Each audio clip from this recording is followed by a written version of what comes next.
Aspirants बिल्कुल ध्यान से सुनिए। आज हम ईवीएस पेडागोजी के वो 30 सबसे खतरनाक एमसीक्यू ट्रैप्स तोड़ने वाले हैं जहां 90% से ज्यादा लोग गलती करके आते हैं। जरा सोचिए, कल ही के एग्जाम में ये सवाल आया और 70% लोग इसे गलत करके आ गए। जानते हैं क्यों? क्योंकि वो दो सबसे बड़े जाल में फंस गए। पहला जाल तो ये था कि ईवीएस को साइंस और सोशल साइंस का बस एक मिक्सचर समझ लिया। नहीं, एनसीईआरटी का जो कीवर्ड है ना, वो है इंटीग्रेटेड, यानी एकीकृत विषय। इसमें विज्ञान, सामाजिक विज्ञान और पर्यावरण शिक्षा तीनों एक साथ जुड़े हुए हैं। और दूसरा जाल उससे भी बड़ा, शिक्षक को ज्ञान का स्रोत मान लेना। ये पुरानी सोच थी। आज की पेडागोजी के हिसाब से शिक्षक सिर्फ एक फैसिलिटेटर है, यानी सुविधादाता, जो बच्चों को सीखने का माहौल देता है, उनकी मदद करता है। देखिए, अगर ये दो बेसिक बातें ही क्लियर नहीं हुई ना, तो ईवीएस पेडागोजी में 5 नंबर तो सीधे सीधे गए। चलिए अब इन सभी ट्रैप्स को एक एक करके तोड़ते हैं। तो आज की इस क्लास में हम ईवीएस पेडागोजी के 30 सबसे खतरनाक एमसीक्यू ट्रैप्स को लाइव तोड़ेंगे। वो गलतियां जो बड़े बड़े कोचिंग सेंटर्स में भी अक्सर क्लियर नहीं हो पाती, आज यहाँ पूरी तरह से क्लियर होंगी। तो चलिए शुरू करते हैं सेक्शन 1 से, EVS core the foundational traps. यहाँ हम ईवीएस के नेचर, उसके 6 थीम्स और टीचर के रोल पे बात करेंगे। ये वो बुनियाद है जहाँ सबसे ज्यादा गलतियां होती हैं। सवाल नंबर 1 आपके स्क्रीन पर। प्राइमरी लेवल पर ईवीएस की प्रकृति के बारे में सबसे सही स्टेटमेंट कौन सा है? ध्यान से ऑप्शंस देखिए, ए, बी, सी या डी। सोचिए क्या होगा इसका जवाब? सही जवाब है सी। तो यहाँ ट्रैप क्या था? देखिए, ऑप्शन बी, साइंस और सोशल साइंस का मिश्रण, ये सबसे बड़ा ट्रैप है। एनसीईआरटी का कीवर्ड है इंटीग्रेटेड। इंटीग्रेटेड मतलब तीनों एक साथ, तीनों जुड़े हुए हैं, साइंस भी, सोशल साइंस भी और एनवायरमेंटल एजुकेशन भी। यही वो पॉइंट है जो आपको याद रखना।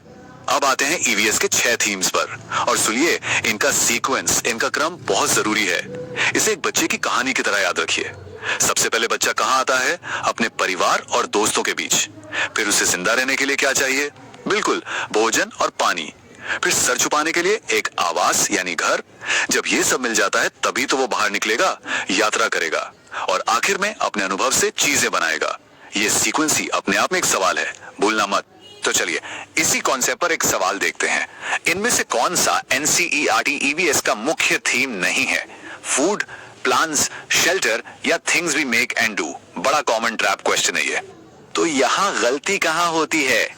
सही जवाब है बी, प्लांट्स। याद रखिएगा, प्लांट्स और एनिमल्स मेन थीम्स नहीं हैं, बिल्कुल नहीं। ये फैमिली एंड फ्रेंड्स थीम के अंडर आने वाले सब थीम्स हैं। बस इतना सा फर्क है और 1 नंबर का खेल है। अब चलते हैं सेक्शन 2 पर, डिकोडिंग स्किल्स। ईवीएस का मकसद सिर्फ जानकारी रटवाना नहीं है, बल्कि बच्चों में स्किल्स डेवलप करना है। और यहाँ पर बेसिक और एडवांस स्किल्स के बीच का फर्क समझना बहुत जरूरी है, क्योंकि अगला जाल यही बिछा हुआ है। तो स्क्रीन पर देखिए, ईवीएस स्किल्स की एक हायरार्की होती है। कुछ होते हैं बेसिक स्किल्स, जैसे चीजों को देखना यानी ऑब्जर्वेशन करना, उन्हें अलग अलग ग्रुप में बांटना यानी क्लासिफिकेशन, और अनुमान लगाना यानी प्रिडिक्शन। फिर आते हैं एडवांस स्किल्स, जैसे परिकल्पना बनाना और एक्सपेरिमेंट करना। तो इसी पर एक सिचुएशन बेस्ड सवाल। एक बच्चा काले बादल देखता है और कहता है आज तो बारिश होगी। अब बताइए बच्चा कौन सा स्किल इस्तेमाल कर रहा है? हाइपोथेसाइजिंग या प्रिडिक्टिंग? अक्सर लोग इन्हीं दो में कंफ्यूज होते हैं और सही जवाब है प्रिडिक्टिंग। आप समझिए फर्क क्या है। हाइपोथेसाइजिंग एक एडवांस्ड स्किल है, एक पूरा साइंटिफिक प्रोसेस है जिसमें आप एक स्टेटमेंट बनाते हैं जिसे टेस्ट किया जा सके, जबकि सिर्फ ऑब्जर्वेशन के बेस पर अनुमान लगाना वो प्रिडिक्टिंग कहलाता है, जो कि एक बेसिक स्किल है और प्राइमरी लेवल पर बच्चे यही करते हैं। इसे याद रखने के लिए एक छोटा सा ट्रिक है, एक मेमोरी एंकर।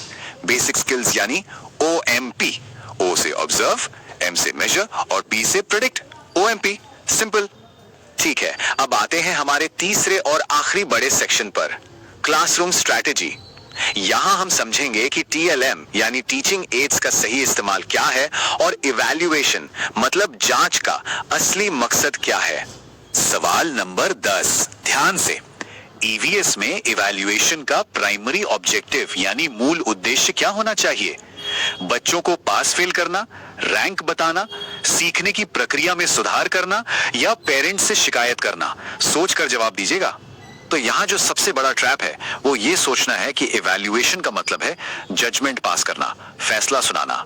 नहीं, एनसीईआरटी कहता है इवैल्यूएशन का एक ही मकसद है, इंप्रूवमेंट यानी सुधार। ये एक टूल है जिससे हम टीचिंग लर्निंग प्रोसेस को बेहतर बनाते हैं। चलिए अब वक्त है द रैपिड फायर चैलेंज का। मैं तेजी से कुछ सवाल पूछूंगा, आपको 10 सेकंड के अंदर अपने मन में जवाब सोचना है, एग्जाम प्रेशर को फील करना है। तैयार हैं? Let's go. और ये रहा आपका फाइनल मास्टर ब्लूप्रिंट। आज की क्लास का पूरा सार, पूरा निचोड़ इस एक स्लाइड में है। ईवीएस के 6 थीम्स, टीचर का रोल क्या है, फैसिलिटेटर, इवैल्यूएशन का पर्पस, इंप्रूवमेंट, ईवीएस का नेचर, इंटीग्रेटेड और सबसे इंपॉर्टेंट स्किल ऑब्जर्वेशन। इसका स्क्रीनशॉट ले लीजिए, रिवीजन के लिए बेस्ट। इन सभी टीज, एम